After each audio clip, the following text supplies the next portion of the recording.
We're spending a little time today with Sam out in the yard, trying to introduce him to some stuff. How's it going, Sam? He's a couple of times a day I'll close that gate over there and let him out here. I've been kind of using it as an excuse to plant some trees and stuff back here. How's it going, Sam? Sam's a lover. He's even more of a lover than Hank was. He just wants a little rub, doesn't he? Just want a little scratch on the back. By the way, the reason this video is even more meandering and less energetic than my other ones, which is saying something. Mason and I both got COVID last week. We're just kind of getting over it, but we're kind of dragging a little bit. It's that kind of mild form that's kind of like really bad allergies, but we're just getting over. I can't reach you, buddy. I can't reach him. I can't. So even more low-key and less energetic than my normal videos, which is like, good Lord, that guy dead, still alive, but recovering. We've been planting back here. I want to basically make this like a little jungle back here, so I've been slowly, all those plants that I had from last I guess fall that I got on special at the nursery, I've been slowly planting. That's a pawpaw right there that we just put in. We put in 4 of those back here, and that's honey locust, which both of those are eminently edible for Sam and Hank and all the chickens. That's all good stuff. And I saw this rosemary at the store the other day, and I kind of love the smell of rosemary, and so I looked it up, and apparently it's really good for like pain in chickens. You can make a salve out of it, and they can also eat it, and I'm not sure if it acts the same way, but Sam has never met a plant that he doesn't want to eat, but he finally met his match with the rosemary. He's kind of leaving that alone. Aren't you, Sam? Come here, Sam. Come here.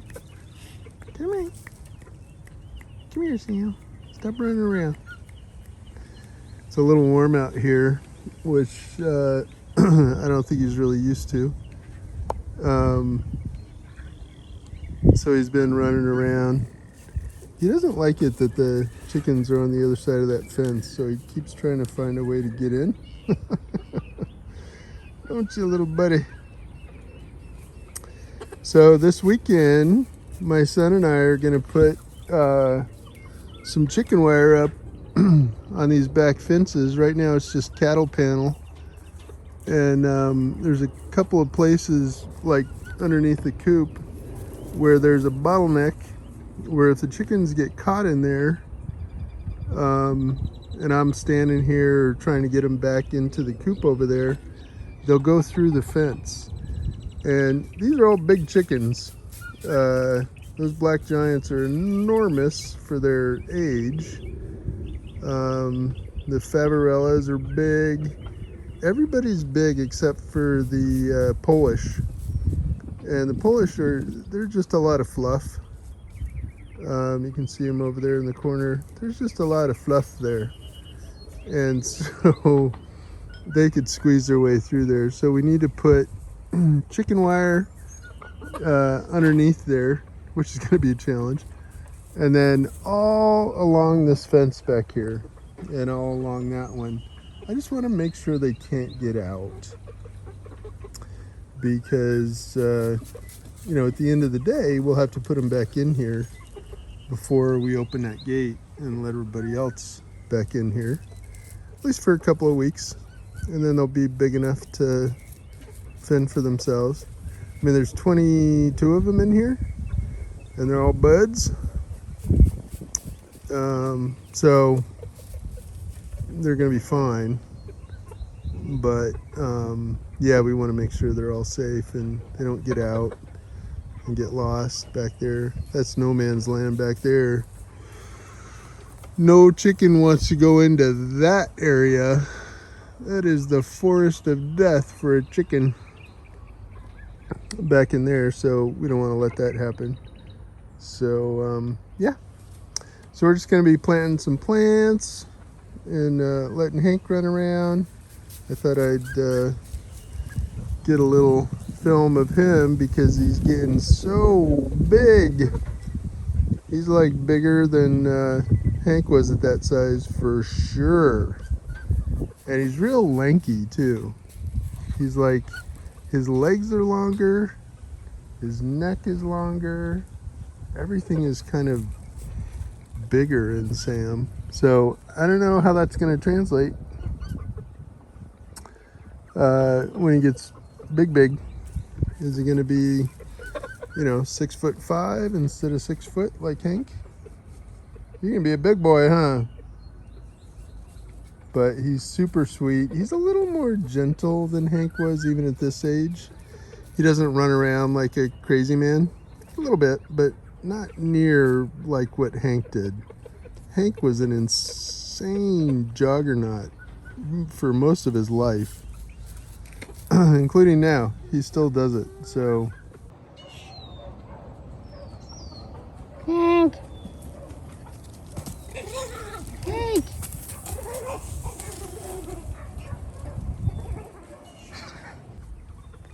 Sam's just a little more reserved, you know. So we're gonna plant some plants and then we'll check back in with old Sam there. Sam, you want to clean off or you want to cool off, buddy? Come here. Sam. Sam. Come here, buddy. You want to cool off?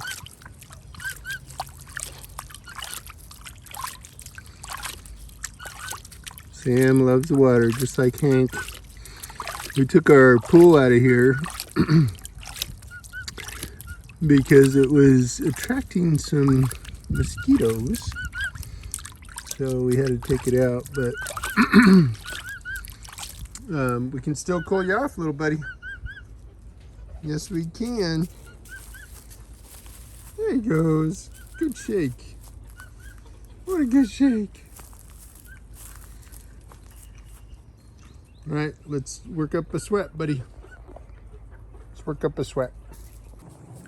It's pretty bright out here, so this video is going to be overdriven, but I did want to just kind of document this. I want to keep documenting how this looks and kind of what we're doing here so I can look at it later. So kind of the idea here is to plant some fast-growing tall trees here so that we can grow them up and cover the coop and also just basically shade this whole area. Let me try and keep my back to the sun here. So there's jujube, these honey locusts, which should be really cool. Look at how pretty that is. Should be nice. There's an apricot there. Here is a fig that I had gotten last year, which should kind of grow up here and establish itself. There's another pawpaw, which these pawpaw have thorns in them, which kind of sucks to have back here, but they grow kind of up in a column. At least my other ones do. So that'll be great. There's another fig there, some grapevines, more honey locust, and we've got this mulberry here, which is planted 2 years ago, which is doing really well. That already provides a fair amount of shade there.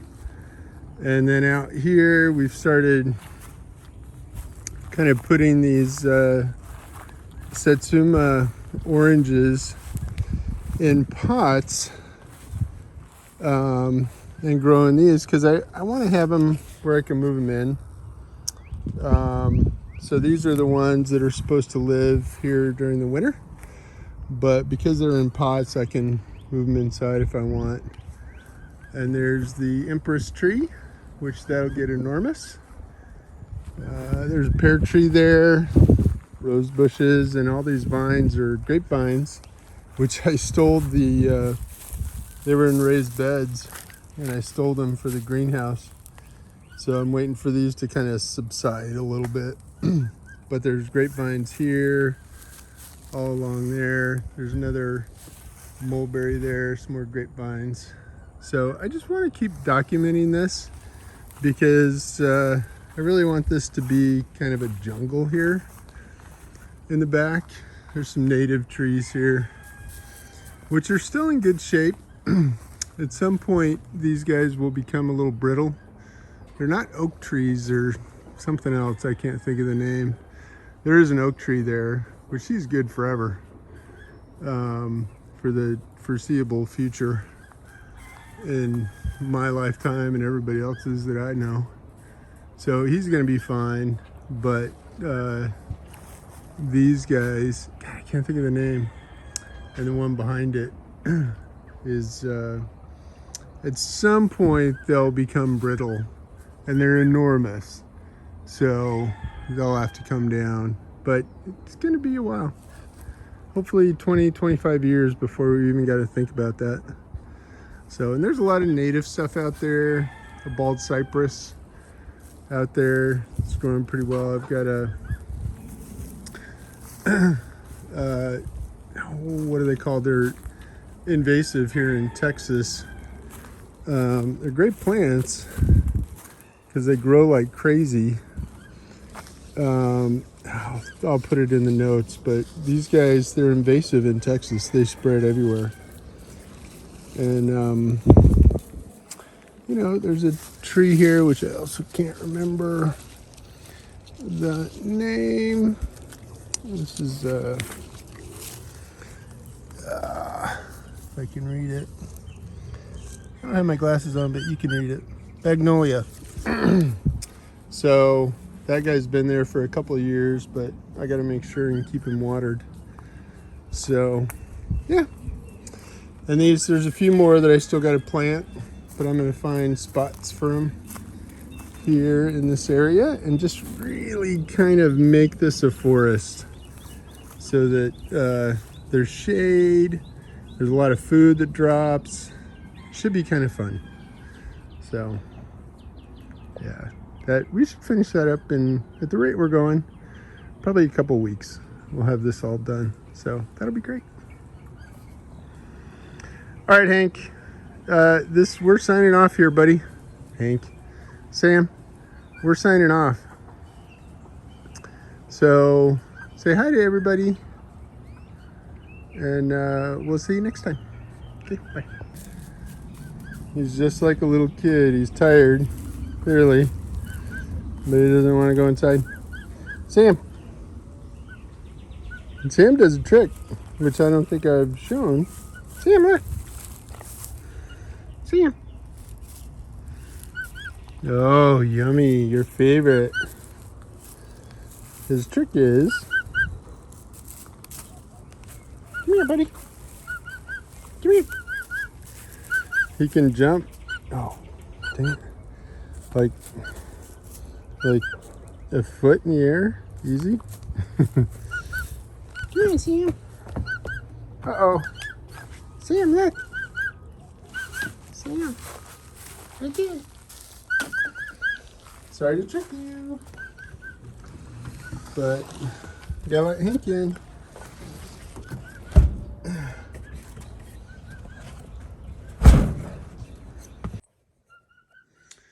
And of course, right when I come in, Phil is in here. You need an egg, Phil? Phil needs an egg. Maybe that's why nobody's laying eggs, buddy. Think I can get by you? Can I get by you? Oh, don't try and go out there. That was a problem last time. Here you go, Phil. There you go. There's your egg. It's okay. Get you one egg there, buddy. See if I can. I'll leave him alone so he can eat it. Good news is, he eats all the rats and stuff, huh? And mice. So, we gotta keep him around. Alright, buddy. Really signing off this time.